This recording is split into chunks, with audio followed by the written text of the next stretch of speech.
बहुतों के लिए दिक्कत ये होती है कि वो बेसिक नहीं समझ पाते, बहुत ही होते हैं जो एकदम डाइवर्स चले जाते हैं, बहुत यूनिक क्वेश्चन करने लग जाते हैं। मतलब ऐसा होता है कि कोई मोटिवेशनल वीडियो देख ली, कुछ अचानक से हो गया, एक दिन 17 घंटे पढ़े, दूसरे दिन 16 घंटे, तीसरे दिन खत्म ही हो गए, कुछ पढ़ा ही नहीं। तो वो खराब है। तो आवर्स ज्यादा इंपॉर्टेंट है quality of study? Of course quality, मतलब 17 घंटे पढ़ने से मुझे तो नहीं लगता कुछ फर्क पड़ता है। टेस्ट में कम स्कोर आता था तो मम्मा ही थी जिनकी वजह से मैं नीट भी दे पाया, नहीं तो अगर वो सपोर्ट नहीं करती तो मैं तो शायद नीट देता भी नहीं। हाय एवरीबॉडी, कैसे आप लोग? आई होप आप सभी लोग बढ़िया और शानदार होंगे। आप सभी के लिए एक छोटा सा सरप्राइज है। एक्चुअली ये छोटा नहीं है, बहुत ही बॉम्बार्डिंग सरप्राइज है, क्योंकि आपके सामने मैं आपके लिए आपके स्टूडेंट्स के बीच का ही एक मेंटर लेके आई हूं, और मैं चाहती हूं कि आप सभी लोगों को उससे कुछ सीख मिले, क्योंकि ये सीख आप सभी के भविष्य के लिए बहुत इंपॉर्टेंट है। हम सभी आपको समझाते हैं तो शायद आप लोगों को समझ में नहीं आता होगा और आप लोग हमें थोड़ा कैजुअली ले लेते होंगे, पर जब वो आपके सामने बोलेगा तो आप कैजुअली ले नहीं पाएंगे। So welcome to our very own mentor Kavya. कैसे हो भाई? अच्छा मैं ओके। तो आज हम काव्य से ना बहुत प्यारे प्यारे सवाल पूछेंगे, जो कि एक्चुअली ये नहीं पूछ पाते क्योंकि कैमरे के उधर है, पर कभी ना कभी तुम भी रहे होगे तो तुम्हारे मन में भी ये सवाल आए होंगे। तो इनसे हम कुछ सवाल पूछेंगे और ये जेन्युइन जवाब देंगे। सबसे पहले काव्य जो है, मैं ना, हालांकि मेरा ये पूछना बनता नहीं, पर एक छोटा सा इंट्रोडक्शन बच्चों को दे दोगे तो बहुत अच्छा रहेगा। Hello everyone, I am Kavya, first MBBS student in AIIMS New Delhi. Okay, so सबसे पहले हम यहीं से शुरू करते हैं, क्योंकि आपको पता है कि 2024 के नीट का हाल क्या रहा। तो पहले हम मार्क्स पूछते हैं। कितने मार्क्स थे? 710 710 नंबर 720 में थे। बहुत ही ह्यूज स्कोर है, और आपको पता ही है कि नीट 2024 में क्या हुआ। सो काव्य ने एम्स दिल्ली में अपनी सीट जो है वो बुक करवा ली है, और अगले कुछ सालों तक वो वहीं पढ़ेंगे। कुछ क्वेश्चन हम काव्य से पूछने वाले हैं। तो सबसे पहला सवाल, अगर हमें नीट में सिलेक्ट होना है तो हमारा डेली रूटीन कैसा होना चाहिए? आई थिंक सबसे ज़्यादा इम्पोर्टेंट तो हेल्थ ही कहूँगा मैं, तो सोना चाहिए पहला तो अच्छे से। कितने घंटे? आइडियली तो 7 से 8 डेली। वीक में एक बार 3-4 घंटे सो ले वो बहुत है, बट जनरली 6 से 7 घंटे तो सोना ही चाहिए, क्योंकि लगता है कि 1 घंटा कम सो लेंगे तो चलेगा, बट 1 घंटा ज़्यादा सोना, उससे पढ़ाई इम्प्रूव होगी, क्वालिटी अच्छी होती है पढ़ाई की। अच्छा, तो ये बच्चों का एक बहुत ज़्यादा सवाल है काव्य।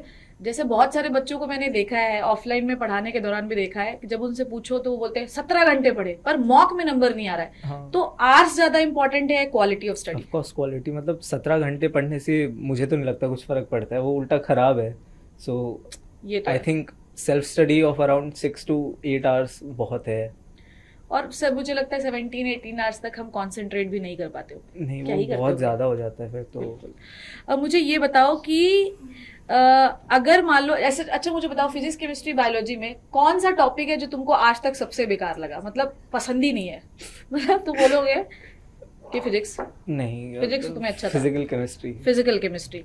तो फिजिकल केमिस्ट्री अगर तुम्हें वीक लगती थी तो तुमने इम्प्रूव करने के लिए क्या किया? मुझे उसमें ना कैलकुलेशन में बहुत ज़्यादा ऐसे चिढ़ आती थी सॉल्व करने में। हाँ, वो मैथ्स फिजिक्स की, ऑल्दो फिजिक्स में जो कैलकुलेशन होती थी वो ठीक होती थी, आराम से कोई अगर कट रहा होता था चीज़ें तो वो कट जाती थी, मल्टीप्लिकेशन सिंपल होते। फिजिकल केमिस्ट्री में डेसिमल वाले जो डिवीजन है वो होते हैं, होल कांसेप्ट। हाँ, वो डेसिमल वाले मल्टीप्लिकेशन, मुझे डेसिमल से बहुत ज़्यादा चिढ़ है। तो वो चीज़ें होती थी। तो काव्य के हिसाब से डेसिमल में आंसर नहीं आना चाहिए? नहीं, वो उसको फिर उसके उसमें वो सिग्निफिकेंट फिगर वगैरह ये सब छोटी मोटी चीजें होती थी, वो बहुत ऐसे। तो उसके लिए क्या किया तुमने, थोड़ा सा इम्प्रूव करने के लिए? डेसिमल वाले जो, मतलब जनरली जो कैलकुलेशन होती थी वो या तो फिर टाइम लेती थी बहुत ज्यादा, या तो मैं ट्राई करता था डेली रोज 5 से 10 मिनट अच्छे से, वो सिर्फ स्पेसिफिक उसको ही टाइम करने के लिए थोड़ा बहुत सॉल्व वगैरह कर लेता था। अच्छा, काव्य ना, आजकल हमारे बच्चों के बीच में जब भी हम लाइव जा रहे हैं तो एक बहुत बड़ा इशू आ रहा है कि उनके मॉक में नंबर नहीं आ रहे। वो पढ़ सब ले रहे हैं, कंसेप्ट भी रिवाइज हो रहा है, पर मॉक में नंबर नहीं आ रहे। तो क्या कारण हो सकता है? अभी मैं सेशन लेके आया हूँ एनालिसिस पे, तो एनालिसिस सबसे इम्पोर्टेंट है। टेस्ट में मेरी भी हमेशा मतलब अराउंड 650 आते थे, तो वो इंक्रीज एनालिसिस की वजह से हुआ है, क्योंकि सिर्फ मॉक टेस्ट दे के आते थे, उसके बाद ये होता था हाँ पेपर दे दिया, बट एनालिसिस के बाद पता चलता है कि वीकनेस कौन से पार्ट में, ओके मतलब काव्य के हिसाब से आपका मॉक टेस्ट देना जितना इम्पोर्टेंट है शायद उससे ज्यादा इम्पोर्टेंट है एनालिसिस। तो अगर आप टेस्ट को एनालाइज नहीं कर रहे हैं तो आप सबसे बड़ी गलती कर रहे हैं। आपको पता होना चाहिए कि आपकी मिस्टेक्स कौन से टॉपिक पे हो रही है और किस तरीके के क्वेश्चन पे हो रही है, जो कि हम हमेशा बोलते हैं कि पता तो लगाओ कि गलती है कहाँ, तभी उसी टाइप के क्वेश्चन हम आपको प्रैक्टिस कराएंगे। नाउ नेक्स्ट क्वेश्चन का, how many mock test are important for the NEET? अगर कोई 11th में स्टूडेंट है हाँ। तो उसको 2 ईयर की जर्नी में अराउंड 120 के आसपास, तो मतलब मिनिमम 100 प्लस। प्लस एंड अगर कोई ड्रॉपर है तो उसको 100 के आसपास, दोनों का 100 का क्राइटेरिया है। मतलब आपको मिनिमम मॉक टेस्ट जो है वो 100 करने चाहिए। तो अगर आपके पास अभी मान लीजिए 2.5 महीने बचे हैं, मोटा मोटा मान लेते हैं हम लोग, तो कम से कम 60, 70, 80 तो आपके हो ही जाने चाहिए। 100 उसके हिसाब से तो 50 लास्ट तक के तो 3 होने चाहिए। महीने में अराउंड 50 45 बहुत है। 45, 50 मतलब आप ये मानिए कि हर 2 दिन में आपको एक बार मॉक हाँ, देना और है। बीच के 2 दिन में एनालाइज करके उसको यस, तो पढ़ना मतलब भी है। ये मुझे, अगर मैं बच्चों को ये कहूँ कि पढ़ने से ज्यादा इम्पोर्टेंट इस समय मॉक है तो पढ़ना हाँ, तो है ही, वो तो बिल्कुल। तो Obviously. मॉक टेस्ट दीजिए जो कि बहुत इंपॉर्टेंट है। दूसरा एनालिसिस बहुत इंपॉर्टेंट है। अब मिनिमम आपको 45 से 50 मॉक देना पड़ेगा, वो आप अपने टाइम टेबल के हिसाब से सेट कर लीजिए कि कब देना है आप लोगों को। नेक्स्ट जो काव्य ये है कि बहुत सारे बच्चे, बहुत सारे क्या, मैक्सिमम यार, मतलब one of the toughest subject हमारे लिए तो बायो वालों के लिए फिजिक्स है। हाँ, क्या है, मतलब मुझे ये बताओ कि क्या किया तुमने? अगर 710 आए तो ऑलमोस्ट पूरे ही मान लें हम, फिजिक्स में क्या किया तुमने मास्टरी करने के लिए? बायो और केमिस्ट्री में एकदम ऐसा पढ़ पढ़ के सिर्फ हो जाता है। हाँ, तो फिजिक्स की अप्रोच कम्प्लीटली डिफरेंट है, हाँ। तो वो वहाँ दिक्कत आती है। तो वहाँ क्योंकि पेन का यूज़ करना होता है, हाँ। बाकी तो हम पढ़ ही लेते हैं। हाँ। सो जितना ज़्यादा उस चीज़ को प्रैक्टिस कर पाए वही है। फिजिक्स में सिंपल से प्रैक्टिस जितना ज़्यादा करो, एंड सबसे बेसिक जो है, आप जो कॉन्सेप्ट है वो क्लियर होना चाहिए। एंड जो एडवांस चीज़ें होती है, बहुतों के लिए दिक्कत ये होती है कि वो बेसिक नहीं समझ पाते। बहुत ही हाँ। होते हैं जो एकदम डाइवर्स चले जाते हैं, हाँ। बहुत यूनिक क्वेश्चन करने लग जाते हैं। तो जो स्ट्रेट लाइन है फिजिक्स का सिलेबस कम्प्लीटली, तो बस उस पर चल रहा है। तो मुझे बताओ कि नीट का फिजिक्स का पेपर इतना टफ तो आता नहीं है? नहीं, सिंपल होता है। सिंपल होता है। तो सिंपल के लिए किस लेवल की फिजिक्स हम पढ़े तो काम बन जाएगा? मतलब कौन, तुम अगर बच्चों को बुक बताओ कौन सी करें अपन? PYQs कर लो सबसे पहले, PYQs। एंड टीचर जो क्लास में क्वेश्चंस करा रहे हैं हाँ, वो, उसके बाद अगर उसके बाद तो फिर नॉर्मली कोई भी रैंडम बुक उठा लो, उसमें हो ही जाता है। ऐसा नीट का इतना स्पेसिफिक नहीं है। एग्जैक्टली। एंड जेई मेंस के क्वेश्चन सारे तो नहीं, बट अराउंड 75 अगर हो रहे, हाँ। 75%, तो दैट्स इनफ। मुझे बताओ, ये बच्चे जो है मैं बहुत देख रही हूँ इस समय बड़ा ट्रेंड चला हुआ है। जैसे हमारे टाइम पे हमें HC वर्मा करवाई जाती थी, हाँ।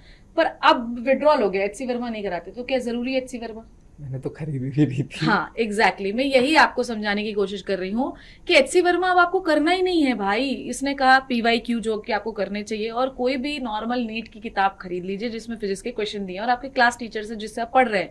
ये जो HC वर्मा के पीछे बच्चे पागल हैं भाई, वो अलग ही लेवल के क्वेश्चन है। हमारे टाइम पे वैसे पढ़ते थे, पर अब शायद नहीं आते हैं।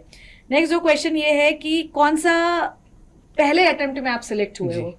तो अगर एक रीजन बताए, अगर आपसे मैं पूछूं कि सिर्फ एक रीजन बताओ कि एक फर्स्ट अटेम्प्ट में सिलेक्ट होने का कारण।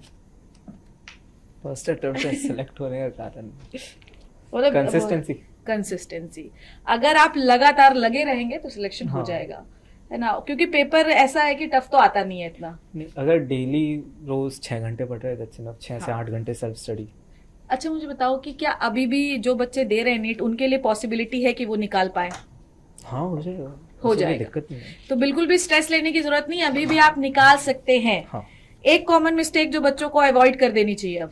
Over confidence, over motivation. Yes. मतलब ऐसा होता है कि हाँ। कोई मोटिवेशनल वीडियो देख ली, कुछ हाँ। अचानक से हो गया, एक हाँ। दिन 17 घंटे पढ़े, दूसरे दिन 16 घंटे, तीसरे दिन खत्म ही हो गए, कुछ पढ़ा ही नहीं। हाँ, तो वो खराब है। तो ओवर जो मोटिवेशन है ये बहुत डेंजरस होता है।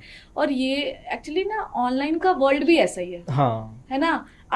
आप डालिए आई एम डीमोटिवेटेड और 10 वीडियो आ जाते हैं, तुम्हें ऐसा करना चाहिए, लोग चिल्ला चिल्ला के बोल रहे हैं।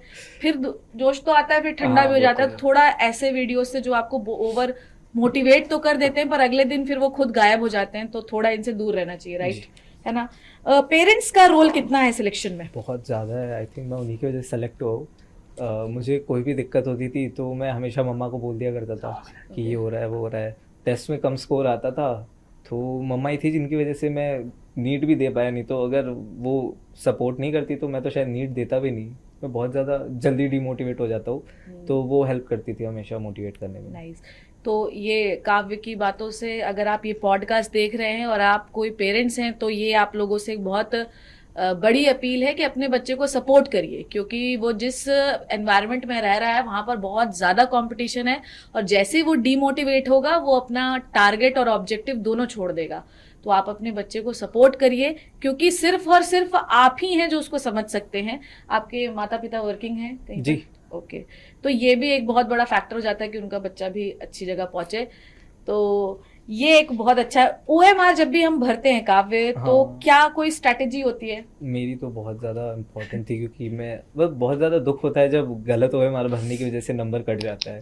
तुमने कभी भरी? फाइनल एग्जाम में तो नहीं भरी होगी। नहीं, हाँ। मैं फाइनल एग्जाम में तो मैंने जितना पूरे साल कंसंट्रेट नहीं किया था उससे ज़्यादा कंसंट्रेशन मेरा 3 घंटे में था। ओके। तो जनरली ये होता है कि मैं OMR में ना क्वेश्चन सॉल्व किया उसके बाद एक डॉट लगा देता हल्का सा, वो अच्छा। स्कैन नहीं होता है। अच्छा। तो हल्का सा एक डॉट, मतलब ऐसा कि वो खुद को दिख जाए बट बहुत ज़्यादा ऐसा क्लियर नहीं होना चाहिए, बस Okay. ऐसा लग जाना चाहिए कि हाँ यहाँ डॉट किया था। ओके। तो पूरा पेपर सॉल्व किया, डॉट डॉट कर दिया। उसके बाद फिर से जब एक बार वापस से देखने आते हैं तो अगर लगा कि हाँ यही आंसर है तो भर दिया। तो वो डॉट रहता है तो उसकी वजह से ये नहीं होता कि किसी का आंसर कहीं और भर दिया, ओके, या जो हमें होता है याद कि एक ऑप्शन एक क्वेश्चन स्किप हो गया तो वो Okay. डॉट रहता है तो दिमाग में होता है कि ये डॉट यहाँ पे लगाया था तो मैंने Okay. पहले ये सेलेक्ट किया था ऑप्शन। ओके।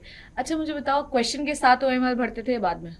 नहीं, मैं डॉट लगा देता था क्वेश्चन के साथ, अच्छा, बाकी अच्छा। OMR फिर पूरी लास्ट में हाँ, भरता ये था। वाला ट्रिक मैं भी करती थी कि एक छोटा डॉट लगा देती थी जो भी राइट आंसर है और हाँ। फिर आगे बढ़ती थी, लास्ट में उसी डॉट पे भर देती थी ताकि मेरा स्किप ना हो। ये स्ट्रैटेजी राइट। और बहुत सारे बच्चे जो है वो तुरंत करते हैं, सबके अपने अपने ट्रिक्स हैं, पर मुझे लगता है कि एक डॉट लगा दीजिए जो भी राइट आंसर आपको लग रहा है और उसके बाद उसकी फिलिंग करिए, है ना, क्योंकि बार बार भरते हैं थोड़ा कॉन्सेंट्रेशन भी हिलता होगा, हाँ। है ना। अच्छा मुझे बताओ कि जो भी हम सेक्शन, कौन सा सेक्शन जो है वो आप सबसे पहले अटेम्प्ट करते थे? मैं तो मतलब पूरा चेंज, बट बहुत ज़्यादा एक्सपेरिमेंट किया था। कभी फिजिक्स स्टार्ट में की, कभी बॉटनी। तो मुझे सबसे ज़्यादा सही लगा था कि मैं स्टार्टिंग बॉटनी से कर रहा हूँ, क्योंकि कॉन्फिडेंस मेरा इंक्रीज हो जाता था। ओके। स्पीड हो जाती थी, मतलब ऐसा लगता था कि अच्छा 45 मिनट में बायो हो गई है, हाँ। तुम मतलब मैं अच्छे से पेपर कर रहा हूँ, मेरे पास अच्छा खासा टाइम है, तो वो मोटिवेशन दिमाग में रहता था। ओके। तो मैं हमेशा बॉटनी स्टार्ट की। ओके। और लास्ट सेगमेंट कौन सा? लास्ट हमेशा केमिस्ट्री या फिजिक्स। केमिस्ट्री या फिजिक्स? वो तो स्टार्टिंग के 5 क्वेश्चन पे डिपेंड करता था। अगर फिजिक्स के 5 क्वेश्चन सिंपल लग रहे तो मैं कंप्लीट कर देता था, लेकिन अगर लगता था कि पहले दूसरे में ही दिक्कत आएगी, लंबा खिंच जाएगा या थोड़ा कॉन्फिडेंस लो हो जाएगा, तो मैं केमिस्ट्री पहले कर देता था। ओके। तुमने कितने घंटे में पेपर कंप्लीट किया है? नीट का हाँ। अराउंड, मतलब OMR इंक्लूड करके 2 आवर 15 मिनट्स में हो गया हाँ, था। तो अगर आपको ऐसा लग रहा है कि जो समय है वो 20 मिनट रिड्यूस हो गए और आपको बहुत दिक्कत की बात है, तो ऐसा कोई स्ट्रेस नहीं है। 2-2.5 घंटे में इसने पेपर किया है और आप भी कर सकते हैं। तो मुझे लगता है 3 घंटे जो आपको समय दिया गया है बहुत जेन्युइन समय है, उतना ही समय लगता है हाँ। नीट का पेपर करने में, इससे ज्यादा लगता नहीं है। मुझे ये बताओ कि अगर एक रात पहले आपने कोई स्पेशल स्ट्रैटेजी की थी, हालांकि ये क्वेश्चन बड़ा अलग टाइप का है पर पूछना बनता है। मैं तो बहुत ज़्यादा सोया था, बहुत ज़्यादा। हाँ। मैं 10 बजे रात को सो गया था, हाँ। सुबह 7-8 बजे उठा। हाँ। हमारा सेंटर जो था आई थिंक 150 किलोमीटर दूर था। हाँ। तो कैब में गए, कैब में सो रहा था। हाँ। फिर 11 बजे मैं सेंटर में गया, फिर मैं 11 से 1 बजे सोया हुआ था। कुल मिला के वो रात से सो रहा था। हाँ, मैं पेपर से आधा घंटा पहले तक सो रहा था। Very nice. तो रिलैक्स था माइंड, जो हाँ, था बहुत रिलैक्स था, तो ज्यादा बढ़िया अच्छे से अटेम्प्ट कर पाए। अब मुझे ये बताओ कि अगर हम नीट का प्रिपरेशन कर रहे हैं तो मतलब मुझे ये बताओ कि कैसे हम अपने आप को कंसिस्टेंट रखें। मतलब जैसे तुमने बोला over motivation is very dangerous, तो जैसे बच्चा साल भर मोटिवेट कैसे रहेगा? मोटिवेशन मतलब, अब ये आई थिंक सुनने में बहुत अजीब लगेगा, हाँ। बट बहुत बार बिना मोटिवेशन के पढ़ना पड़ता है। हाँ। क्योंकि बहुत सी ऐसी चीज़ें जो, यही चीज़ें अगर आप करोगे तो जो भीड़ है, अभी आई थिंक 26-27 लाख लोग नीट हाँ, देंगे। हाँ, इस तो साल 30 के यही आसपास। वो एबिलिटी, अगर आप बिना मोटिवेशन के पढ़ पा रहे हो, इट मीन्स आपके अंदर एबिलिटी है डॉक्टर बनने की। Exactly. तो बहुत सी आपको चीज़ें करनी पड़ेगी बिना मन के, जो आपको उन दूसरे लोगों से आगे कर पाए। तो अगर मैं ये बोलूं कि मोटिवेशन की जरूरत नहीं है, आपके अंदर चाह होनी चाहिए कि मुझे हाँ, बनना है, वही। राइट? हाँ। तो सबसे पहले तो एक्चुअली मोटिवेशन तो कुछ है ही नहीं जो आप पूरे दिन बोलते हैं मोटिवेट कर दीजिए, कुछ नहीं होता। आपके अंदर आपका ऑब्जेक्टिव क्लियर होना चाहिए कि मुझे ये करना है, और जिस दिन वो क्लियर हो जाता है तो ऑटोमेटिकली मेहनत भी होने खुद लगती के है। लिए करना है वो, तो अगर आप बिल्कुल, खुद के बिल्कुल। लिए ही नहीं कर पा रहे तो फिर क्या ही कर सकते जब हैं। आप अपने लिए अच्छा नहीं करेंगे तो फिर आप दूसरों के लिए कैसे अच्छा करेंगे बच्चों।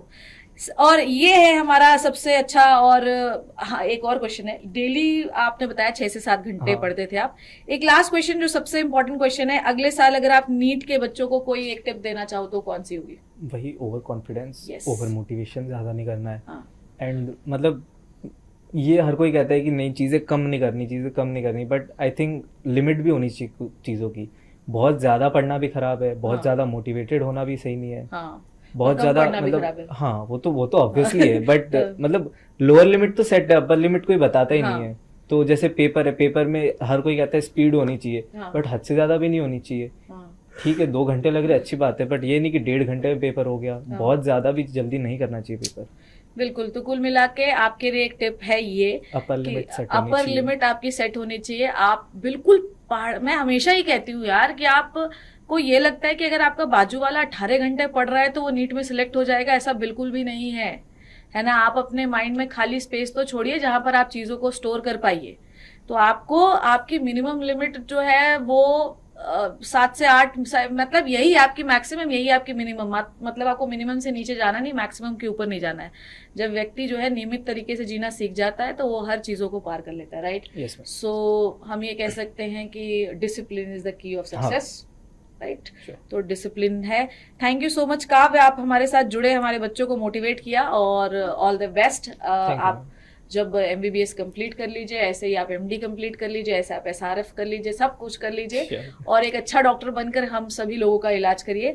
इसी विश के साथ हम लोग इस शो को या पॉडकास्ट को खत्म करते हैं, और हम ये विश करते हैं कि अगले साल 2025 का साल जो है आपका साल हो, 2026 भी आप ही का साल हो, और आप सिलेक्ट हो जाइए और डॉक्टर बन जाइए। Thank you so much, take care and bye bye.